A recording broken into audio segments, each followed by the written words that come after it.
Tell me what you remember about the night and the night your mom was murdered and what led up to it. From the time from the movies to the time of the situation? Yes. Okay, it was me, my mother, her husband Will, my little brother and little sister. We went to the drive-in movies. On the way back from the drive-in movies,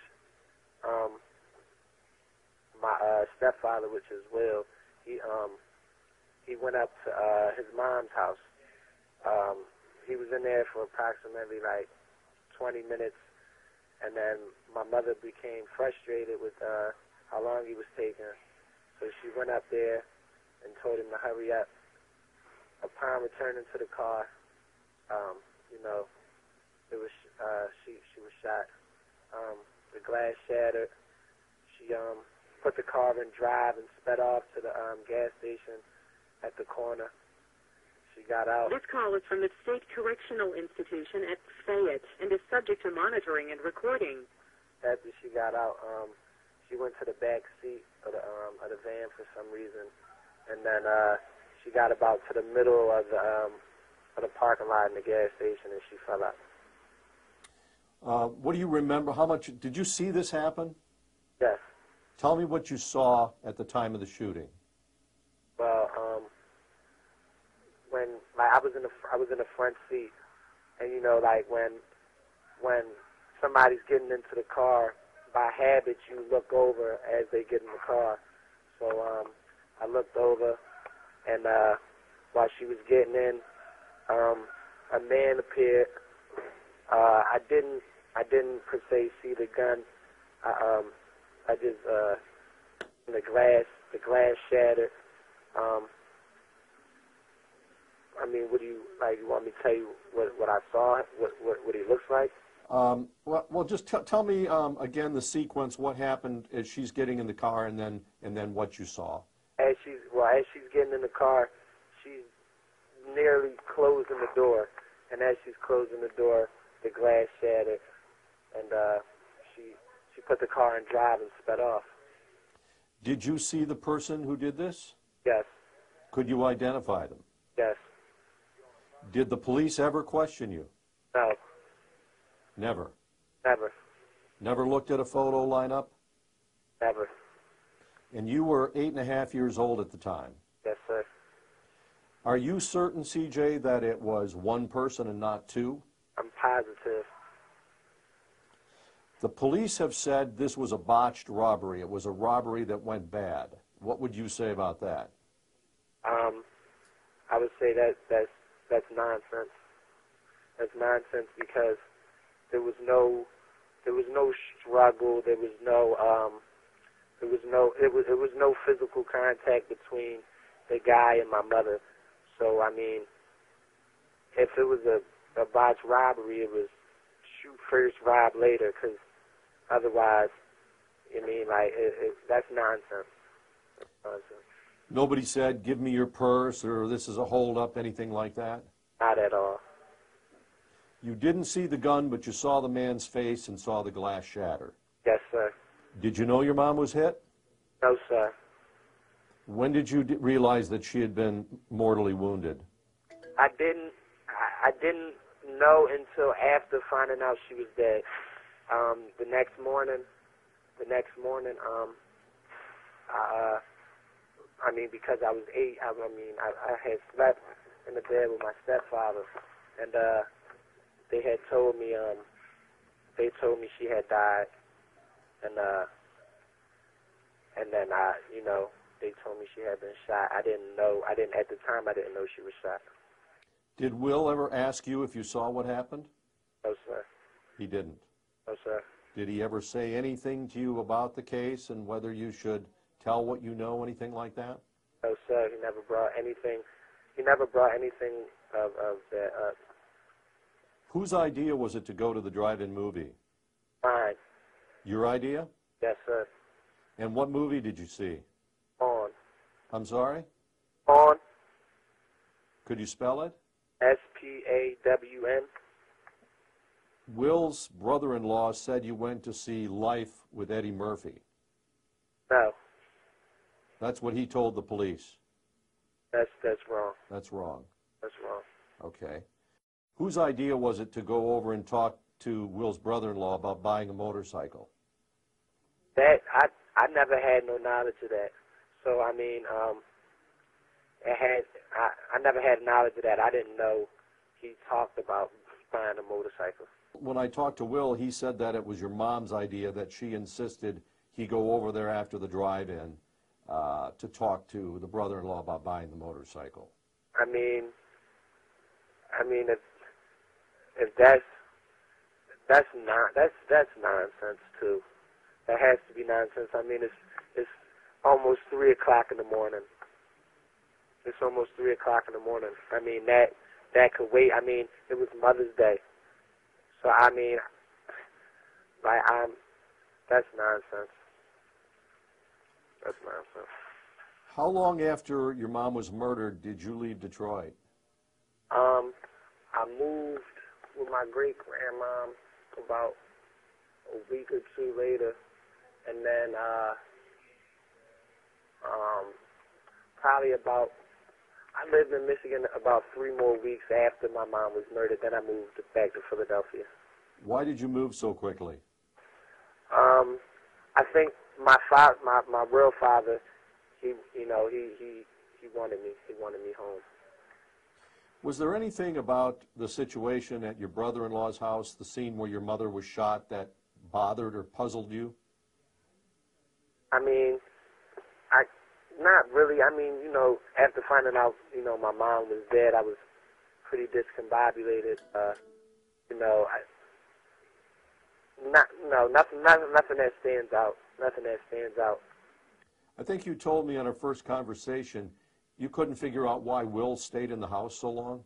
Right. Yeah. I don't understand that. That doesn't make any sense to me. Do you have any kind of instinct or idea what might have happened here? You don't think it was a robbery. Why would someone walk up and shoot your mother? Right. And I mean, my mom, she didn't do drugs. She wasn't into drugs. She worked, so she wasn't really, she didn't really hurt anybody for someone to do that. And they say, like you said, they say it was a botched robbery.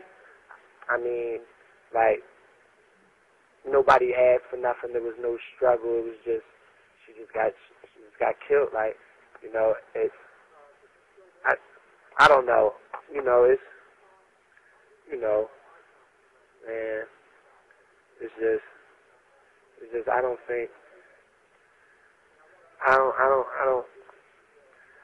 think it was no robbery though. I think it was deeper than that.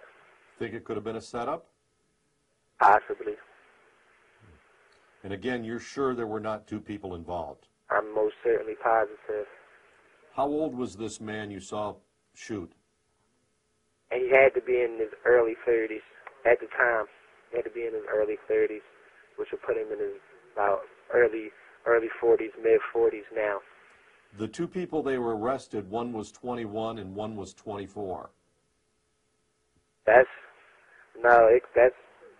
wrong as well.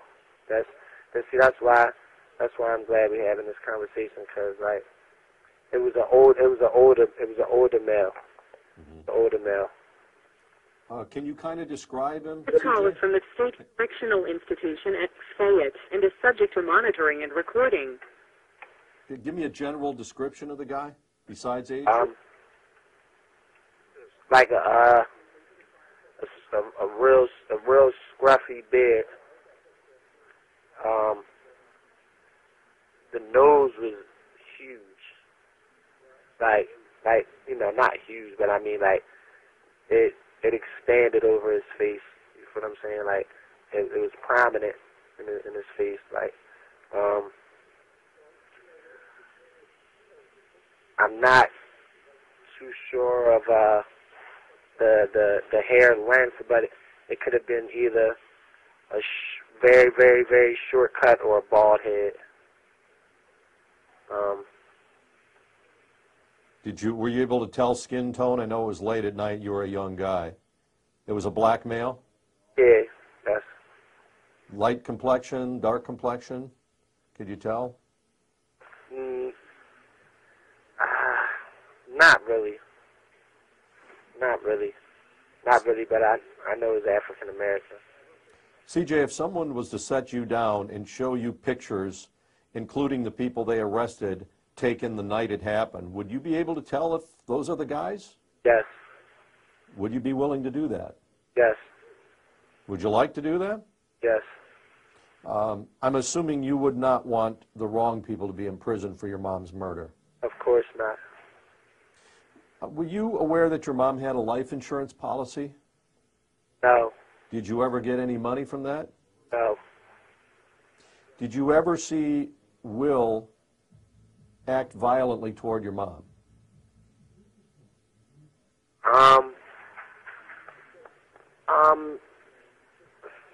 On a few occasions, but most of his anger was used on me.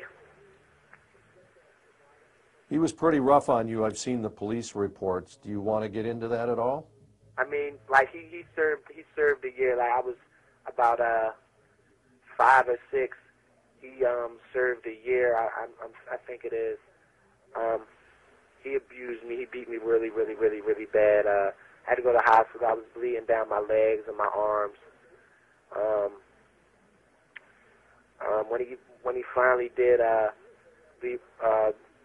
when he finally got released, you know, my mom took him back, and you know, the same things occurred over and over. Do you think that affected your life and has something to do with where you are right now? Ultimately, I would say no, because you know, I'm trying to grow and mature, and like it's my own. I made my own decisions to be where I am right now, and I'm not going to try to justify it with saying, well, you know, my mom got murdered and I was abused, and you know, things like that. You know, that's not taking responsibility. But it could have had a key. It could have played a part. It could have definitely played a part. Could you tell me a little about your current case? I understand you're being held for perjury. Do you mind telling me what happened and how you ended up there? Well, I received perjury because my best friend, he got in trouble for a double murder, an attempted murder, and I really didn't want nothing to do with the whole situation, so I told him I ain't know him. I didn't know him, and my sister told him that we grew up together, so that's what I'm. You have 60 seconds remaining. That's what I'm here for. So, can people believe what you would say about your mother's murder if you're jailed on perjury right now? I mean, at the end of the day, it's my mother. You know, at the end of the day, it's my mother, and as much as it hurts to do what I don't want to do, per se, by every means, I need closure. Will you call back? CJ, I think they're going to cut us off. They said you could make a second. Call right back? Yes. Hello. Hey. Let me just ask that last question because it was kind of interrupted. Some people might say, well, how can we believe what he says about his mother's murder if he lied about another murder case? What would you say about that? I would say, you know, like, it's my mother, you know, so, like, I need closure no matter what extent it takes.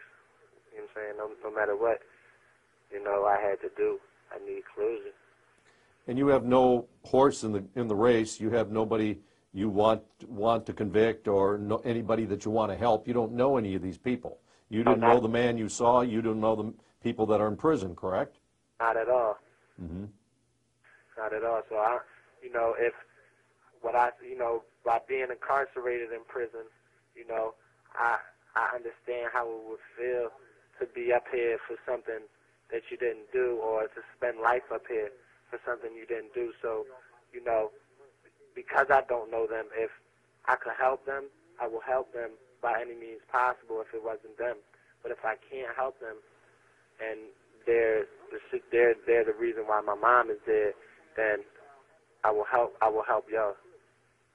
And if you looked at the pictures and one of them was the shooter, you'd say so? Yes, sir. Okay. Again, I might have asked you this, but did your mom say anything after the man walked up and shot? No, as soon as she got shot, she sped off. You didn't see the gun. Could you tell whether it was a rifle or a pistol, though? No, sir. You have no idea about the weapon, but it was one shot, right? Like I said, I'm not even sure about that. I'm not even sure about that because again, I didn't hear nothing. Okay. Is there anything else about this I didn't ask you that you'd like to say or you think that could be relevant? No, not really. Had Will been close with his brother-in-law and his sister-in-law? I don't know because I never really spent time with his side of the family. Mm-hmm. Had you ever been in that neighborhood before that night? I've been there like a couple times, but not anything on a constant basis. Like, I went there, to hang out, with them a few times, but other than that, like they really didn't have no conversations, I mean, they may have talked on the phone, but they didn't see each other. Mm-hmm. And you said you were in the front seat of the van. How did it end up that you were in the front? Because after he got out, I got in the front seat. I got in the front seat with my mom. After Will went into the house? Yes. Do you think it's weird that he left you and your siblings and your mom in the car that long?